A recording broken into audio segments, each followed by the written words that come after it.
వార్షికోత్సవం సందర్భంగా Meenakshi test tube baby centre Guntur నందు ఐవీఎఫ్ ట్రీట్మెంట్ పై 40% రాయితీ. నమస్తే రమగారు. నమస్తే జయ. రమగారు, మనము వేగు చుక్క సిరీస్ చెప్పుకుంటూ ఉన్నాం. అడప చిరంజీవి గారు. అడప చిరంజీవి గారిది. ఆ. సో మొదటి భాగం అయిపోయింది, రెండో భాగంలో ఉన్నాము. రాజుగారు వాళ్ళ మంత్రిని మహేంద్ర భూపతి తన మంత్రిని పిలిచారు. ఈయన తరతరాలుగా ఇక్కడ మంత్రిత్వం నెరవేరుస్తున్న కుటుంబం వాడే. రాజు కంటే వయోవృద్ధుడు, కొంచెం పెద్దవాడు ఆయన. ఈ మహేంద్ర భూపతిని చిన్నతనం నుంచి చూస్తున్నాడు. రాజు ఆలోచనల్లో ఉన్నటువంటి ఈ అవకతవక విధానము, ఈ స్త్రీ వ్యసనము, అక్కడ అవతల జరుగుతున్నటువంటి ఈయన నిరాదరణ వల్ల, లేకపోతే ఈయన ధూర్తత్వం వల్ల అవతల జరుగుతున్నటువంటి అనవసరమైన వ్యవహారాలు మంత్రికి స్పష్టంగానే తెలుసు. అయితే మాట్లాడుకున్నారు కూర్చుని. ఈయన ఏం చేశాడు, ముందు 3 రాణుల్ని చంపించాడు. 3 బదులు మళ్ళీ 3 పెళ్ళిళ్ళు చేసుకున్నాడు. ఓహో, మళ్ళీ ఫిల్ చేసేస్తున్నాడు. 30 పూర్తి కావాలి. 30 తర్వాత ఇప్పుడు ఒక అమ్మాయిని చెలికత్తె ఆడవేషం వేసి తీసుకొచ్చింది కుర్రండి. ఆ అమ్మాయి ప్లేస్లో ఇంకొక రాణిని వెతుక్కుంటున్నారు. ఇప్పుడు ఆ రాణిని చంపేశారు, లావణ్య ఆవిడ పేరు. ఆవిడ కోసమని ఆ ప్లేస్ ఫిల్ చేయడానికి మళ్ళీ యువతుల వేట. ఊళ్ళో ఎలా ఉందంటే అసలు ఆడపిల్లల్ని బయట కనపడినివ్వకూడదు, ఏ ఫంక్షన్లలోనే కనపడినివ్వకూడదు, ఇలాంటి పరిస్థితి వచ్చింది. అయితే మంత్రి గారిని పిలిచి, ఏమిటి ఈ పరిస్థితిని ఎట్లా అడ్డుకట్టాలి అంటే, మీరు ఊరికే అనుమానపడుతున్నారు, అలాంటిది ఏమి ఉండదు, మన వాళ్ళంతా మంచివాళ్లే. రాణుల్ని ఎలా జాగ్రత్తగా కాపాడుకోవాలి అని అడుగుతున్నాడు. ఇప్పుడు పరిస్థితులు వీళ్ళు ఇలాంటి దానికి పాల్పడితే ప్రజల్లో మనకేం గౌరవం ఉంటుంది? ఓకే, రాజుగారి భార్య మంచిది కాదని చెప్పుకుంటే అవమానం కాదు మరి.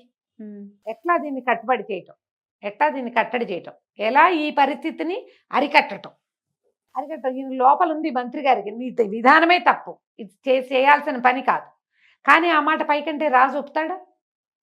చేసేసుకున్న పెళ్ళిళ్ళకి ప్రతిక్రియ ఏం చేస్తారు ఇప్పుడు?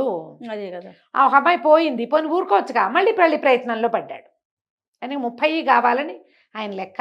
శాశ్వతంగా తన పేరు చరిత్రలో నిలబెట్టుకోవాలని అడిగితే ఈయన అన్నాడు మంత్రి,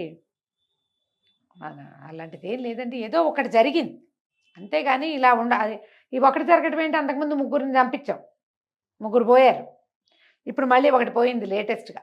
మీరు అట్లా ఎట్లా చెప్తారు? అలా చెప్తామంటే మనం ఉత్తమ కుటుంబాల కన్యలనే తెచ్చుకున్నాము, పర్వాలేదంటే. రాజు లేచి నిలబడి మంత్రి గారు కూర్చుంటే ఆయన వెనక్కి వెళ్ళి ఒడ్లోంచి కత్తి తీసి పిడిబాకు మంత్రి గారి మెడకి పెట్టాడు. ఇదంతా సరిగ్గానే ఉందంటారా అంటే, అక్షరాల మన పరిస్థితులు సరిగ్గానే ఉన్నాయి.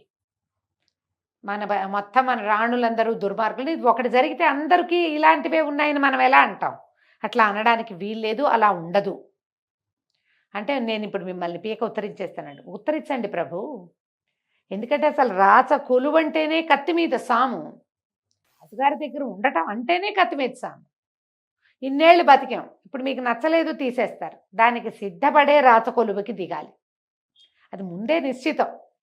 మా ముందు తరాల్లో కానీ మీ ముందు తరాలు కానీ ఇలాంటిది జరగల. అంతకుముందు ఎప్పుడైనా జరిగితే జరుగుండదు, ఇవాళ జరిగితే చేయగలిగేదేం లేదు, నేను సిద్ధం, మీ సేవలో ఉన్నాను అనేసరికి కత్తి తీసేశాడు ఆయన.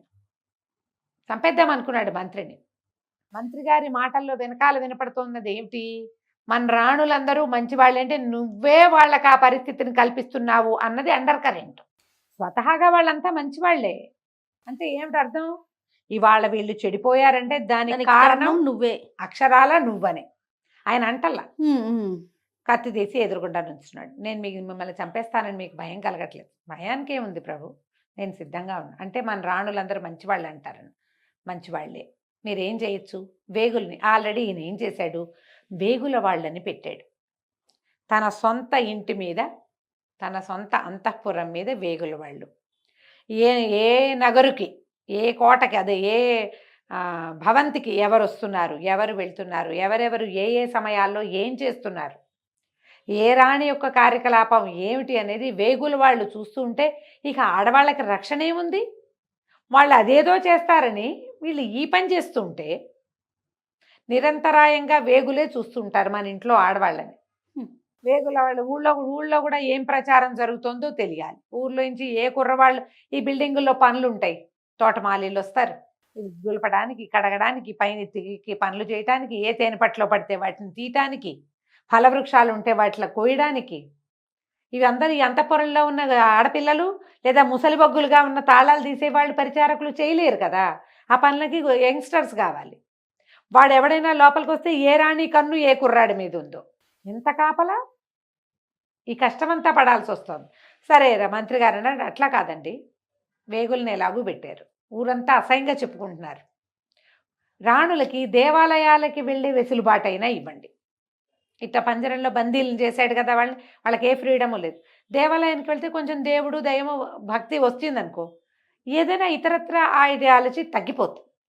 దేవాలయంలో ఓ పూజలని, ఓ చదువుకోవటమని, ఓ సహస్రనామాలని, పారాయణలని, భగవత్ వ్యాసంగం ఉంటుంది కదా, ఆ వ్యాసంగం వల్ల ఇతరత్ర ఆలోచనలు కొంచెం తగ్గుముఖం పడతాయి. దేవాలయాలకి వెళ్ళనివ్వండి అంటే దీనివల్ల ఏమైనా పరిస్థితి మెరుగవుతుందంటారా అని అడిగారు. అవకాశం ఉందన్నాడు మంత్రి. రాజు అన్నాడు, ఒకవేళ దీనివల్ల ఏదైనా సమస్య వస్తే అప్పుడు నేను మిమ్మల్ని సంహరించే పని అప్పుడు చేస్తాను. సంహరించడం అయితే సంహరించడం. వాళ్ళు ఏమైనా చేస్తే ఈయన మంచి వాళ్ళని చెప్పాడు, నువ్వు చెప్పావుగా మంచి అని అంటాడనమాట. సరే, ఇప్పుడు ఈ రాణివాసంలో ఏవో కొన్ని ఏర్పాట్లు మారుద్దాం అనుకున్నారు. ఈ ఊళ్ళో వేగులు వాళ్ళు తిరగటం, ఇవన్నీ గోలు. మాళవిక అనే మహారాణి ఏం చేసింది, మాలతి అనే తన చెలికత్తెకి తల్లిదండ్రుల కోసం, ఆ అమ్మాయినే రాజుగారు ఏం చేశాడు, ఈ వజ్రాల వ్యాపారస్తుడి కుమార్తె, అవును, శ్రీపురమో ఏదో వాళ్ళది, అక్కడికి వెళ్ళాలి. ఈ అమ్మాయి ఏం చేస్తుంటే ఈ దండ ఈ ఉత్తరాన్ని సన్నగా చుట్టి మాలతి జడలో వేసేసి పంపించింది. మాలతి పురుష వేషం ధరించి ఆడవాళ్ళ బట్టలు కాకుండా మగవాళ్ళ లాంటి బట్టలు వేసుకుని ఒక గుర్రం తీసుకుని ప్రయాణం మొదలుపెట్టింది. ఏదో పని మీద వెళ్తున్నానని చెప్పింది. ఇక్కడ వాళ్ళు ఎవరు అడగల. మాలతిని అసలు రాజుగారి కంట పండే వల్ల, మాలతి చాలా అందగత్తె. ఈ మాళవిక కంటే ఇది తెలిసిందిగా, ఈయన మందమైన ఆడవాళ్ళని చూస్తే వదిలిపెట్టాడని. రాజుగారు వచ్చే సమయానికి ఆ పిల్లని ఉంచనిచ్చేది కాదు. ఇద్దరు అక్కా చెల్లిలాగా చాలా స్నేహంగా ఉంటాడు, ఒకే వయసు వాళ్ళు. పైగా అమ్మాయి రాచకూతురు కాదు, వ్యాపారస్తుల పిల్ల. వాళ్ళ ఇంట్లో ఉండే వాళ్ళతో అట్లా అక్కా చెల్లి స్నేహం కలుపుకునే పద్ధతి. బాగా దుఃఖపడింది, కానీ ఇంక ఇప్పుడు చేసే దారి ఏం లేదు. లావణ్య దుర్మరణం పాలైపోయింది. ఈ పనులు చేసిన వాళ్ళు ఎవరైనా అంతే. కానీ ఎన్నాళ్ళు ఇట్లా ఈ ఒంటరి జీవితం. ఆ అబ్బాయిని ఎవరినో చేసుకుందామంటే అది ప్రియుడు కాదు, కానీ పెళ్లి సంబంధం కుదిరింది. అది పోయి ఇప్పుడు అవతల వాడు కూడా మనలాంటి వాడే అయ్యి నీకు నువ్వు నాకు నేను మనం ఇద్దరమే అంటే జీవితం వేరేగా ఉంటుంది. 30 మందిలో నువ్వు ఒకదానివి, నీ టర్న్ వస్తే వస్తుంది, లేకపోతే లేదు అంటే ఏం జీవితం. పైగా దాంతో చుట్టాలు లేరు, పక్కాలు లేరు, పుట్టిల్లు లేదు, గుడి గోపురం అసలే లేదు, బయటికి వెళ్ళే వీలు లేదు. వేగులు వాళ్ళు నువ్వు అమ్మాయి ఎటు పక్కకు చూసినా అక్కడేముందో చూస్తుంటారు వీళ్ళు. ఒంటరితనం, ఆ దుఃఖాన్ని భరించడం కూడా కష్టమే కదా. ఎన్నాళ్ళు మనకి ఏదైనా రాతకొలువులోకి వెళ్తే కొన్ని రోజులే బాగుంటుంది, అక్కడ బట్టలు బాగుంటాయి, నగలు బాగుంటాయి, తిండి బాగుంటుంది. 2 రోజులు అన్నీ 2-3 కట్టుకుని 4-5 ధరించి 2 పూటలు తిన్నాక వేరే విషయాల కోసం శరీరం మనసు అరువులు చాచేయవు. అందులో అమ్మ నాన్న కావాలి, పెద్దవాళ్ళు ఎవరైనా ఉండాలి, తోడు ఉండాలి, కబుర్లు చెప్పుకోవడానికి మనుషులు కావాలి. యంగ్స్టర్స్ అయితే శరీరానికి రకరకాల ధర్మాలు ఉన్నాయి కదా. ఉత్తరం పుచ్చుకుని వెళ్ళింది మాలతి. ఈ వెళ్ళేసరికి ఆ అమ్మాయి ఊరు దాటేసింది. ఊరు దాటి ఒక అటవీ మార్గం పట్టేసరికల్లా ఆ అమ్మాయికి ఒకడు కనపడ్డాడు. అతను ఒక వేగు, మల్లుడు అలాంటి పేరున్నవాడు. గుర్తుపట్టేశాడు, ఈ అమ్మాయి మగవేషం వేసుకున్నా. ఎక్కడికి వెళ్తున్నావు ఏమిటని ప్రశ్నించాడు. ప్రశ్నిస్తే అమ్మాయి కాస్త అత్తర్లాడింది, కానీ మా చుట్టాలు శ్రీపురం వెళ్తున్నాను, వాళ్ళ ఇంటికి, వాళ్ళకి కాకుండా వేరే ఊరు పేరు చెప్పింది. శ్రీపురం పక్కన ఇంకో ఏదో ఊరు వెళ్తున్నాను, మా బంధువులు ఒకరికి ఒంట్లో బాగుండలేదు, చూడ్డానికి వెళ్తున్నాను అనేసరికి అక్కడ మీ బంధువులు ఎవరు లేరు కదా. కాదులే ఉన్నారంతే. అంటే వాడేమన్నాడు వేగు, పద నేను కూడా వస్తాను నీతో పాటు. ఎందుకంటే ఈ అమ్మాయి యువరాణి రాణిగారి దగ్గర ఉండే చెలికత్తె. ఏం చేయబోతోందో ఈ అమ్మాయిని సోదా చేద్దామనుకున్నాడు. వస్తువులు ఏం లేవు, జళ్ళ ఉంది. వాడు పదే పదే తను కూడా వస్తానంటే, నువ్వు మా చుట్టాల ఇంటికి రావడానికి వీల్లేదు, ఏది మీ వాళ్ళు రాసిన ఉత్తరం చూపించన్నాడు. ఉత్తరం లేదు. వెంటనే వాడేమన్నాడు, అయితే సరే బాగానే, నువ్వు నాతో గడుపు, నేను నిన్ను వెళ్ళనిస్తాను, లేకపోతే నేను నీ వెనకాల రావాల్సిందే, నీ అంతేమిటో చూసి రాజుగారికి అప్పచెప్పాల్సిందే. ఏం చేస్తుంది ఆడపిల్ల, ఏమనుకుంది, సరే ఎలాగూ నేను మాళవిక కోసం నా ప్రాణాలు ఇవ్వడానికైనా సిద్ధపడే బయలుదేరా, సరే ఆ శరీరం ఏదో వీడికి ఇచ్చేద్దామని ఒప్పుకుంది. సరేనని అబ్బాయి వాడు ఆ నాగమల్లుడు అనేవాడు దగ్గరకు వచ్చి ఒంటి మీద చెయ్యేసేసరికి వాళ్ళ వెనక నుంచి ఒక పురుష స్వరం వినపడింది. పరాయి ఆడపిల్ల ఒంటి మీద చెయ్యేసిన సిగ్గులేదా నీకు? వెనక్కి తిరిగితే ఒక ఆజానుబాహువైన ఒక యువకుడు గుర్రంతో దిగి నిలబడున్నాడు. నీకెందుకు నీ దారిన పొమ్మన్నాడు ఈ వేగువాడు అనేసరికి ఆ అబ్బాయి ఒప్పుకోలేదు. ఇది అడవా, రాజ్యమా, ఏమిటి, ఎవరు లేకపోతే నీవు ఇష్టం వచ్చినట్టు చేస్తావు. ఒక వారాయి స్త్రీని ఆమెను బెదిరించి ఆమె శీలాన్ని దోచుకోవడానికి ప్రయత్నం చేస్తున్నావు, చూస్తూ నేను ఊరుకోను. నాతో తలపడి తర్వాత ఆమెతో తలపడదు కానీ ముందు అనేసరికి నువ్వు అంత మగాడివా అన్నాడు. వాడు ఊరుకోలేదు. వాడు నేను రాజుగారి వేగుని, నాకు చాలా శక్తులు ఉన్నాయని నమ్ముతారు. చాలామందికి మనుషులకి వాళ్ళ సొంత శక్తి కంటే తమ ఉద్యోగపు పవర్ మీద చాలా నమ్మకం ఉంటుంది. ఈ యువతల వాడు చూస్తే ఇవి కుర్రాడుగా ఉన్నాడు, మంచి ఎత్తరి మనిషి, బాగా దృఢంగా కనపడుతున్నాడు. పైగా ఎవరైనా వెనక నుంచి ఎంత మాటైనా అనగలిగాడంటే వాడికి ఏదో తెంపర్తనం ఉంది. వీడికి ఏంటంటే అధికారమైన బలం ఉంది కాబట్టి ఈ అమ్మాయి ఎలాగో మా వంటింటి కుందేలు, ఇది ఎక్కడికి పోదు. రేపొద్దున ఇక్కడ ఏదైనా తేడా వచ్చినా వీడు పోయి మళ్ళీ నగరానికి వచ్చి ఈ పిల్లని నేను ఆ దారికి వెళ్తుంటే చూశానంటే దీన్ని పట్టేస్తారు. వాడు కత్తి దూసాడు. అవతల అబ్బాయి ఊరుకోలే. ఆ కుర్రాడు కూడా రాజపురుషుడిలాగా ఉన్నాడు, కత్తి తీశాడు. నేను చాలా బలశాలని నమ్మే నాగవల్లుడు కాసేపట్లో కిందెట్టు మీదెట్టు అయిపోయాడు. వల్ల కాల దెబ్బలు తగిలేసినాయి గట్టిగా. ఇక పారిపోయాడు. అక్కడి నుంచి పరిగెత్తుకుంటూ వెళ్ళిపోయాడు. అతను కత్తి వరలో పెట్టుకుని, ఈ అమ్మాయి కూడా బెదిరింది, ఏం చేయాలో తెలియలా.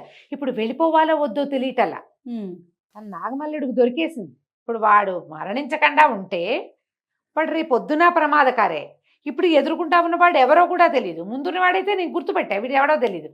నిలబడి నేను దండం పెట్టింది. బాబు సమయానికి కాపాడారు, మీరెవరండి ఏమిటండి అంటే అతను ఆ పక్క రాజ్యానికి యువరాజు. పక్క రాజ్యం రాజుగారు, పక్క రాజ్యం మాదన్నాడు. రాజుగారు చాలా గొప్పవారు, ఆయన చాలా అద్భుతమైన వాడు అనేసరికి నేను ఆ రాజుగారి కుమారుణ్ణి, నా పేరు శశికాంతుడు, నేను నా స్నేహితుడు చిత్రవ్రతుడు అనేవాళ్ళు మేమిద్దరం కలిసి అడవిలోకి వచ్చాము.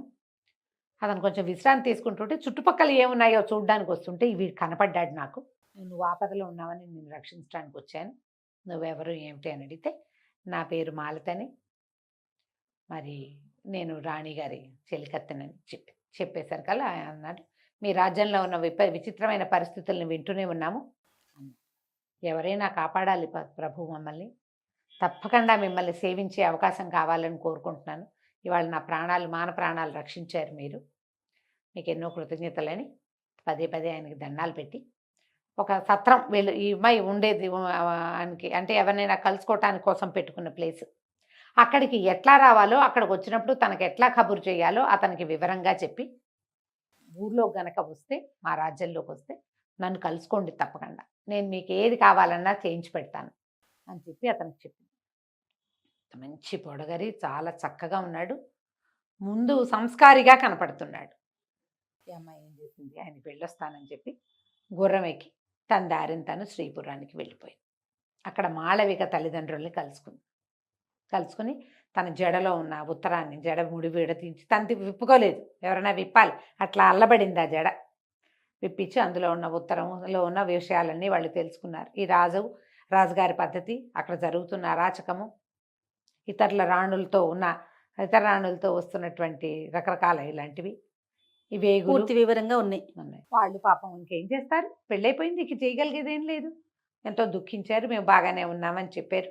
మళ్ళీ ఒక తండ్రి స్వహస్తాలతో ఒక ఉత్తరం రాసి, కూతురల్లిని విచిత్రమైన జడలాగానే తల్లి కూడా అల్లి ఆ ఉత్తరం అందులో పెట్టి మాలతిని వెనక్కి పంపించారు.